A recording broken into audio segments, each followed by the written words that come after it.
Hello everyone, welcome to the collective learning. आज हम 21 अगस्त के फर्स्ट, सेकंड और थर्ड शिफ्ट में पूछे गए जीके के वो सभी क्वेश्चन देखेंगे जो एनटीपीसी में आ रहे हैं। तो चलिए शुरू करते हैं। इसका पहला क्वेश्चन है, भारत के 52वें मुख्य न्यायाधीश कौन है? होगा ये DY चंद्रचूड़ जी नहीं है। इसका सही उत्तर होगा BR गवई। BR गवई जी हैं, जो कि 14 मई 2025 को अपनी शपथ ग्रहण किए हैं। इनका पूरा नाम है भूषण रामकृष्ण गवई जी। ये पहले बौद्ध CJI हैं। अगला है, कंट्रोल प्लस टैब शॉर्टकट कुंजी का उपयोग किस लिए किया जाता है? तो टैब्स के बीच स्विच करने के लिए इसका उपयोग किया जाता है। अगला है, प्रोटीन में कौन सा तत्व नहीं पाया जाता? तो प्रोटीन में सामान्यतः कार्बन, हाइड्रोजन, ऑक्सीजन और नाइट्रोजन मौजूद होते हैं। कुछ विशेष प्रोटीन में सल्फर भी पाया जाता है, लेकिन यदि पूछा जाए कौन नहीं होता तो सल्फर ही एक विकल्प हो तो वह सही उत्तर माना जाएगा। अब इसके अलावा क्या विकल्प था वो आप उसके अनुसार देख लीजिएगा, बट होते कौन कौन से हैं वो मैं बता रहा हूँ कि कार्बन, हाइड्रोजन, ऑक्सीजन और नाइट्रोजन यहाँ पे मौजूद होते हैं। अगला देखते हैं, बर्ड आफ्टर गाजा पुस्तक किसने लिखी है? तो इसका सही उत्तर होगा नायरा जबीन ने इसको लिखा है। यह पुस्तक गाजा पट्टी के संघर्ष, मानवता और युद्ध के प्रभावों पर आधारित एक समकालीन साहित्यिक कृति है। इसमें फिलिस्तीनियों के संघर्ष को दर्शाया गया है। अगला है, राष्ट्रीय आपदा प्रबंधन अधिकरण की स्थापना कब हुई थी? तो यहाँ पे उत्तर ये इंग्लिश और हिंदी में अलग अलग हो गया है। तो जब राष्ट्रीय आपदा प्रबंधन अधिकरण की बात की जाती है तो ये 2005 में स्थापित किया गया था। तो कब स्थापित किया गया था? 2005 में। और अगर विशेषता इसकी बात की जाए तो ये 27 सितंबर 2006 से लागू हुआ था। और इंग्लिश वाला क्वेश्चन है कि when was the national green tribunal establish? तो यहाँ पे ग्रीन ट्रिब्यूनल के बारे में पूछा है, तो ये 2010 में इसकी स्थापना की गई थी। अगला क्वेश्चन है, हरित क्रांति किस पंचवर्षीय योजना में प्रारंभ की गई थी? तो इसका सही उत्तर होगा तीसरी पंचवर्षीय योजना में इसको शुरू किया गया था। 1965, 1966 के दौरान प्रारंभ की गई थी, लेकिन इसे लागू करने की योजना तीसरी पंचवर्षीय योजना जो कि 1961 से 66 में थी, यहाँ पे की गई थी। इस क्रांति के तहत गेहूं और धान की उत्पादन तकनीक में भारी वृद्धि हुई थी। प्रमुख व्यक्तियों में से MS स्वामीनाथन का नाम आप याद रख सकते हैं। इसका उद्देश्य खाद्य उत्पादन में आत्मनिर्भरता लाना था। यहाँ पे आगे देखते हैं, गोपाल कृष्ण गोखले ने किस संस्था की स्थापना में महत्वपूर्ण भूमिका निभाई थी? तो गोपाल कृष्ण गोखले ने सर्वेंट्स ऑफ इंडिया सोसाइटी की स्थापना 1905 में की थी। इसका उद्देश्य भारत में राष्ट्रवाद और शिक्षा का प्रसार प्रसार करना था। अगला है, जैन धर्म और बौद्ध धर्म के उदय के समय किस भाषा का पतन हो रहा था? तो उस समय पे संस्कृत भाषा का पतन हो रहा था। जैन और बौद्ध धर्म का उदय 6वीं शताब्दी ईसा पूर्व हुआ था। तब वैदिक संस्कृति और संस्कृत का प्रभाव घटने लगा था। इन नए धर्मों ने आम जनता से जुड़ने के लिए प्राकृत और पाली भाषाओं को अपनाया था, जिससे संस्कृति जो केवल ब्राह्मण वर्ग तक ही सीमित थी, इसका प्रभाव अब कम होने लगा था। अगला है, उग्रवादी नेताओं की तिकड़ी कौन सी मानी जाती है? तो इसको लाल बाल पाल बोला जाता है। भारतीय स्वतंत्रता संग्राम में लाला लाजपत राय, बाल गंगाधर तिलक और बिपिन चंद्र पाल को उग्रवादी विचारधारा का प्रतिनिधित्व करने वाले नेता कहा जाता है। अगला देखते हैं, भारत के न्यायाधीशों की नियुक्ति किस संस्था द्वारा की जाती है? तो इसको कॉलेजियम प्रणाली बोलते हैं, जिसके माध्यम से इनकी नियुक्ति की जाती है। इसमें भारत के मुख्य न्यायाधीश और सर्वोच्च न्यायालय के 4 वरिष्ठतम न्यायाधीश शामिल होते हैं। यह प्रणाली भारतीय संविधान में नहीं है, लेकिन सुप्रीम कोर्ट के 3 ऐतिहासिक निर्णयों से इसको विकसित किया गया है। अगला देखते हैं, किस प्रकार की मिट्टी अम्लीय प्रवृत्ति की होती है? इसका उत्तर होगा लाल मिट्टी, जो कि अम्लीय प्रवृत्ति की पाई होती है, विशेष रूप से उन क्षेत्रों में जहां वर्षा अधिक होती है। यह मिट्टी लोहे की अधिकता के कारण लाल रंग की होती है और इसमें जैविक तत्वों की कमी होती है। इस मिट्टी में फास्फोरस की कमी रहती है, इसलिए उपज के लिए उर्वरकों की आवश्यकता पड़ती है इसमें। अगला है, भारत में उच्च न्यायालय के न्यायाधीशों का स्थानांतरण करने का अधिकार किसके पास होता है? तो उच्च न्यायालय के न्यायाधीशों का स्थानांतरण भारतीय संविधान के अनुच्छेद 222 के अंतर्गत उच्च न्यायालयों के न्यायाधीशों का स्थानांतरण राष्ट्रपति द्वारा किया जाता है, लेकिन यह भारत के मुख्य न्यायाधीश CJI की सलाह के आधार पर ही होता है। अगला देखते हैं, officer of the order of arts and letters सम्मान 2025 से किसे नवाजा गया है? इसका सही उत्तर होगा पायल कपाड़िया जी को ये दिया गया है। यह फ्रांस सरकार द्वारा दिया जाने वाला सम्मान है जो कला, संस्कृति और साहित्य में योगदान के लिए दिया जाता है। पायल कपाड़िया जो कि एक भारतीय फिल्म निर्देशक हैं को यह सम्मान दिया गया है। अगला है पिट्स इंडिया एक्ट ने किस संस्था की स्थापना की थी? इसका उत्तर होगा बोर्ड ऑफ कंट्रोल की स्थापना की गई थी। ये आया कब था पिट्स इंडिया एक्ट? तो ये 1784 में आया था। इसके तहत बोर्ड ऑफ कंट्रोल की स्थापना की गई थी जो कंपनी के राजनीतिक मामलों की निगरानी करता था, जबकि कंपनी आर्थिक मामलों को देखा करती थी। अगला है किसे शिक्षा और साहित्य के क्षेत्र में पद्मश्री पुरस्कार 2025 प्रदान किया गया है? इसका उत्तर होगा गुलजार को यहाँ पे दिया गया है। शिक्षा और साहित्य के क्षेत्र में उनके योगदान के लिए पद्मश्री से सम्मानित किया गया है। गुलजार एक प्रसिद्ध कवि, गीतकार और लेखक हैं जिन्होंने हिंदी साहित्य और सिनेमा को समृद्ध किया। उनका लेखन समाज प्रेम और मानवीय संवेदनाओं को गहराई से छूता है। अगला है ई पासपोर्ट शुरू करने का उद्देश्य क्या है? भारत सरकार ने ई पासपोर्ट की शुरुआत यात्रियों की सुरक्षा और सुविधा बढ़ाने के लिए किया है। यह पासपोर्ट इलेक्ट्रॉनिक चिप से युक्त होता है। इसमें धारक की बायोमेट्रिक जानकारी और यात्रा विवरण शामिल होता है। इससे फर्जीवाड़ा कम होता है और इमिग्रेशन प्रक्रिया तेज हो जाती है। अगला है असम के 171 फर्जी मुठभेड़ों की जांच की जिम्मेदारी किसे दी गई? इसका सही उत्तर होगा सुप्रीम कोर्ट द्वारा गठित विशेष जांच समिति को दी गई। इसको SIT बोला जाता है। इस समिति को निष्पक्ष रूप से इन मामलों की समीक्षा और सत्यापन का कार्य सौंपा गया है ताकि मानवाधिकार उल्लंघन के आरोपों की जांच की जा सके। और बौद्ध धर्म का उदय किस शताब्दी में हुआ था? इसका उत्तर होगा 6ठी शताब्दी ईसा पूर्व के लगभग इसका हुआ था।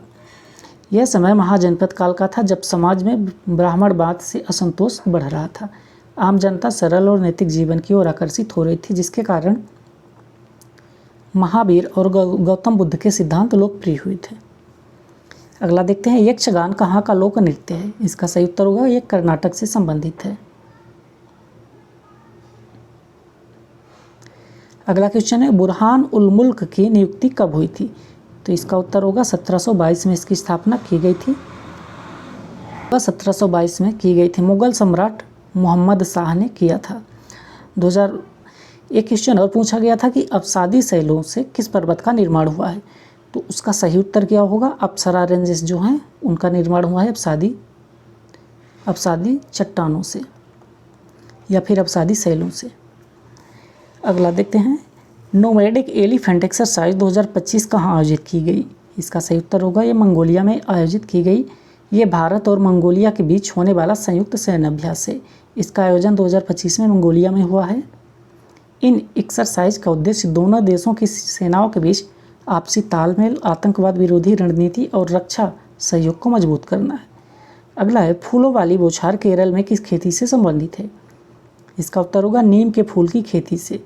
केरल में पुष्प वर्षा से संबंधित दृश्य मुख्यतः नीम या औषधीय फूलों की खेती से जुड़ा है। हालांकि यह प्रश्न थोड़ा सांकेतिक है, लेकिन केरल में ऐसे परंपरागत आयोजन और प्राकृतिक दृश्य विशेष अवसर जैसे कि ओणम में देखे जाते हैं। इसे स्थानीय जैविक खेती से भी जोड़ा जाता है। अगला है 2025 में राइटर एसोसिएशन द्वारा फुटबॉलर ऑफ द ईयर का पुरस्कार किसे दिया गया? इसका उत्तर होगा सुनील छेत्री को यहाँ पे दिया गया, जो कि भारतीय फुटबॉलर टीम के कप्तान हैं और उन्होंने सबसे अधिक अंतर्राष्ट्रीय गोल करने वाले खिलाड़ियों की सूची में शीर्ष स्थान हासिल किया है। ये भारतीय फुटबॉल का सबसे बड़ा चेहरा माने जाते हैं। अगला है 6 वर्ष से कम आयु के बच्चों के लिए शिक्षा किस संशोधन द्वारा जोड़ी गई थी? इसका सही उत्तर होगा 86वां संविधान संशोधन जो कि 2002 में किया गया था। इसके अंतर्गत अनुच्छेद 21 से जोड़ा गया था, जिसमें 6 से 14 वर्ष तक के बच्चों के लिए निःशुल्क और निर्बाध शिक्षा कर दिया गया था और 6 वर्ष से कम आयु के बच्चों के लिए प्रारंभिक देखभाल और शिक्षा का भी उद्देश्य यहाँ पे शामिल किया गया था। अगला है अंतर्राष्ट्रीय क्रिकेट परिषद से किसने अपनी सदस्यता वापस ले ली है? सही उत्तर होगा संयुक्त राज्य अमेरिका ने इससे वापस लिया है। USA ने कुछ तकनीकी और प्रशासनिक मतभेदों के कारण ICC की सदस्यता से स्वयं को अलग किया है। हालांकि ICC ने इसे निलंबन कहा, लेकिन USA द्वारा क्रिकेट संचालन के लिए स्वतंत्र निकाय की स्थापना की घोषणा भी की गई है। अगला है सूचना का अधिकार अधिनियम किस पर लागू होता है? तो RTI एक्ट जो 2005 में लाया गया था, भारत में लागू एक शक्तिशाली अधिनियम है जो नागरिकों को सरकार से पारदर्शिता से संबंधित सूचना मांगने का अधिकार देता है।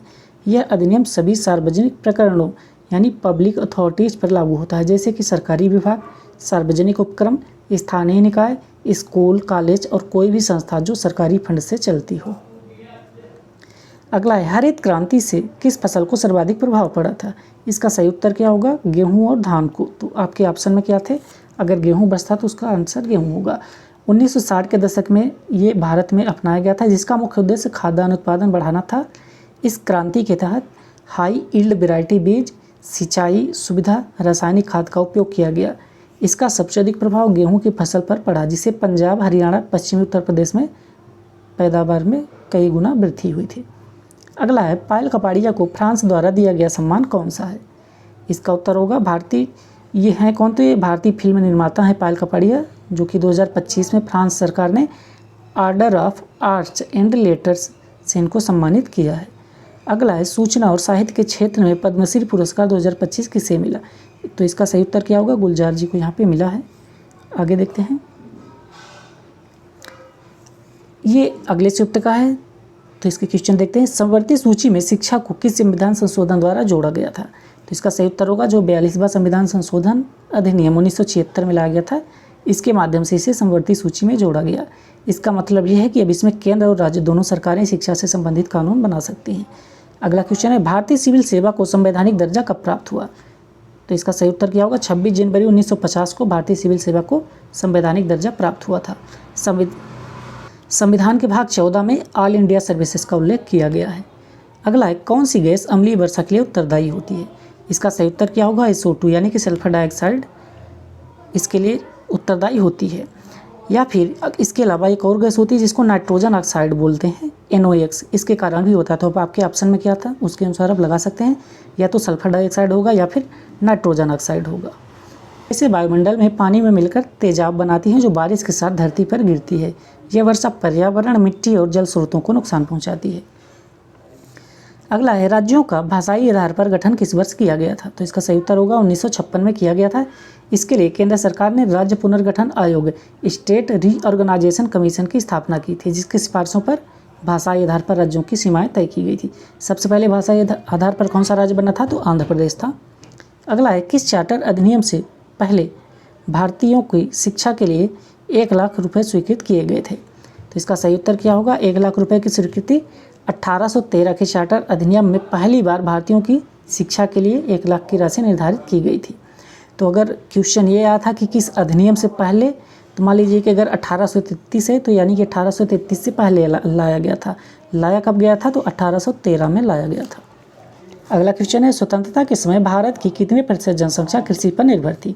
तो इसका सही उत्तर क्या होगा? लगभग 70% जनसंख्या कृषि पर निर्भर थी।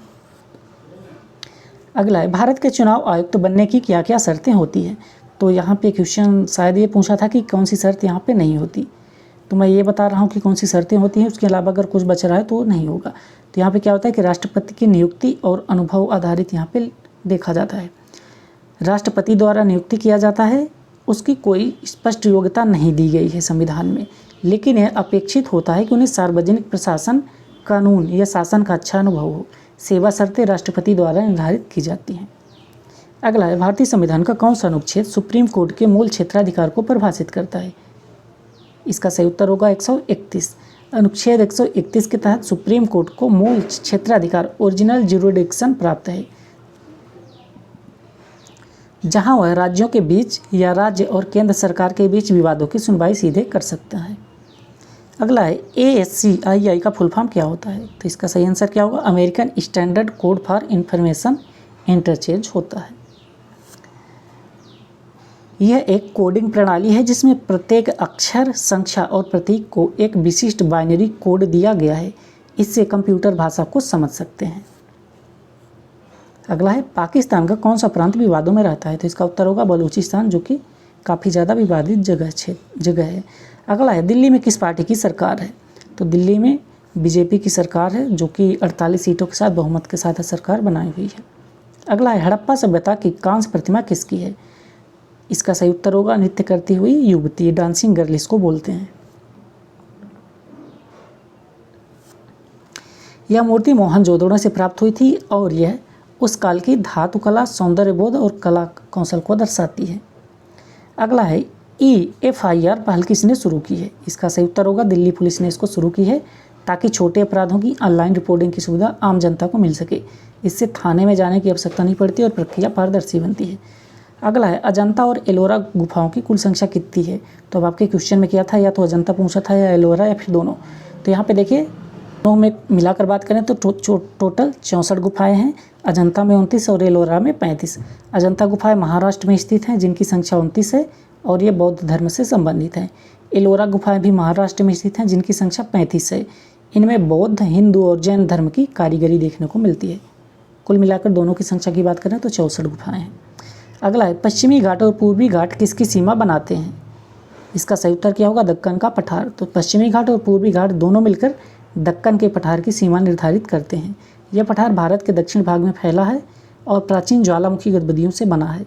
यह भारत की कई नदियों का उद्गम स्थल भी है। अगला है मंत्रिमंडल शब्द का उल्लेख किस अनुच्छेद में मिलता है? तो इसका सही उत्तर क्या होगा? 352 में मिलता है।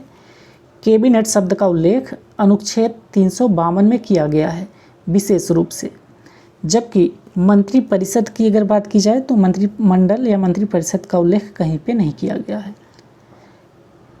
अगला है किसने एशियाई एथलेटिक्स चैंपियनशिप 2025 में 10,000 मीटर और 5,000 मीटर दौड़ में पहला स्थान प्राप्त किया? इसका सही उत्तर क्या होगा? पारुल चौधरी जी।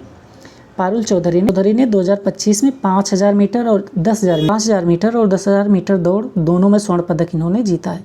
इन्होंने देश को लंबी दूरी की दौड़ में गौरव दिला और यह एक ऐतिहासिक उपलब्धि हासिल की है।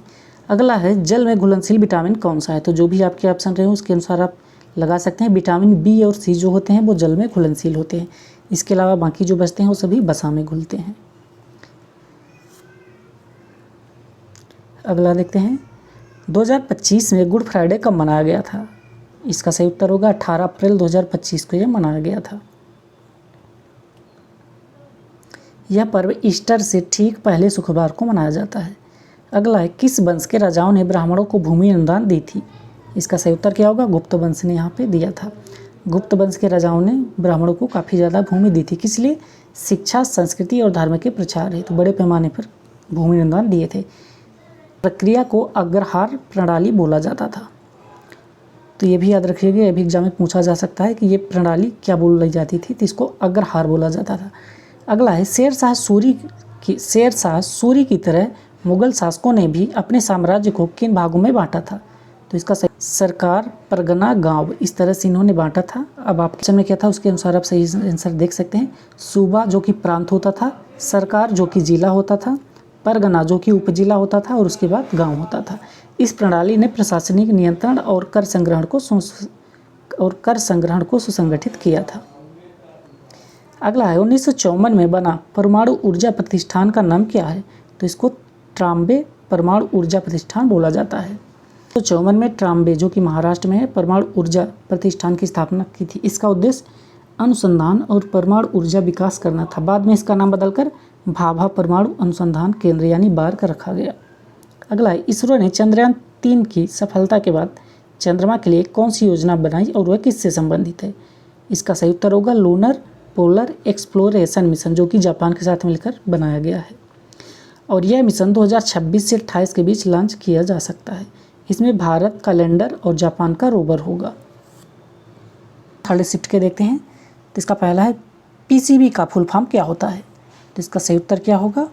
कंट्रोल ब्लॉक इसको बोला जाता है। प्रोसेस कंट्रोल ब्लॉक एक डेटा संरचना होती है जिसे ऑपरेटिंग सिस्टम किसी प्रोसेस की जानकारी को ट्रैक करने के लिए उपयोग करता है। संविधान का 104वां संशोधन किससे संबंधित था? तो इसका सही उत्तर क्या होगा? एंग्लो इंडियन आरक्षण को समाप्त करना। 104वां संविधान संशोधन 2019 के माध्यम से लोकसभा और राज्य विधानसभाओं में एंग्लो इंडियन समुदाय के लिए आरक्षित सीटें समाप्त कर दी गई। साथ ही अनुसूचित जाति एवं जनजातियों के लिए आरक्षण को 2030 तक बढ़ाया गया था। तो यहाँ पे दो काम किए गए थे। इससे पहले की शिफ्ट भी गया था कि ST/SC के आरक्षण को किस संविधान संशोधन द्वारा आगे बढ़ाया गया है 2030 तक। तो उसका सही उत्तर 104वां होगा। इंडिया यूथ गेम्स 2025 जो कि बिहार में आयोजित हुए, वो बिहार के कितने जिलों में आयोजित हुए? तो इसका सही उत्तर क्या होगा? 4 जिलों में आयोजित हुए हैं। जिनमें से पटना, गया, मुजफ्फरपुर, भागलपुर यह पहली बार था जब बिहार को इस आयोजन की मेज़बानी मिली है। इससे रिलेटेड ये भी पूछ लेता है कि कौन सा राज्य पहले स्थान पर है, कौन सा दूसरे। तो इसके लिए मैंने एक ट्रिक बना करके अपलोड की है, अगर आप चाहें तो उसको जाकर देख सकते हैं। अगला है, प्रधानमंत्री नरेंद्र मोदी ने बिम्सटेक के किस संस्करण में भाग लिया? इसका सही उत्तर होगा 5वां संस्करण, जो कि श्रीलंका में आयोजित हुआ। बिम्सटेक का फुल फॉर्म क्या होता है? Bay of Bengal initiative for multi sectoral technical and economic cooperation. Bengal की खाड़ी से जुड़े देशों के बीच क्षेत्रीय सहयोग को बढ़ावा देता है। अगला है, बागेश्वर धाम में कैंसर हॉस्पिटल की नींव किसने रखी थी? इसका सही उत्तर क्या होगा? मोहन यादव, जो कि मध्य प्रदेश के मुख्यमंत्री भी हैं। इसका उद्देश्य ग्रामीण क्षेत्रों में कैंसर जैसी गंभीर बीमारियों के इलाज की सुविधा प्रदान करना है। अगला है, भारत का डेट्रॉयट किसे कहा जाता है? इसका सही उत्तर होगा चेन्नई को कहा जाता है, क्योंकि यहाँ पर भारत की सबसे बड़ी ऑटोमोबाइल कंपनियाँ जैसे कि हुंडई, फोर्ड, निसान आदि के मैन्युफैक्चरिंग प्लांट है। भारत की पहली आवाज़ वाली फिल्म कौन सी थी? इसका सही उत्तर क्या होगा? आलम आरा, जो कि 1931 में रिलीज हुई थी। इससे भारतीय सिनेमा में साउंड युग की शुरुआत हुई थी। अगला है, कर्नाटक और केरल की सीमा तट का क्या नाम है? ऑप्शन में क्या थे उसके अनुसार इसका आंसर या तो कन्नड़ तट होगा या फिर इसको मालाबार तट बोला जाता है। तो मैक्सिमम टाइम मालाबार तट यहाँ पे पूछा गया होगा जहाँ तक मुझे लग रहा है। अगर मान लीजिए मालाबार तट नहीं था तो कन्नड़ तट उसको बोल सकते हैं। 21 अगस्त के दिन जितने भी क्वेश्चन आए हुए थे, फर्स्ट शिफ्ट, सेकंड शिफ्ट और थर्ड शिफ्ट, उसमें जितने क्वेश्चन मुझे मिल सके सभी मैंने यहाँ पे करा दिया। वीडियो को लाइक कीजिए, अपने दोस्तों के साथ शेयर कीजिएगा और चैनल को सब्सक्राइब कीजिएगा।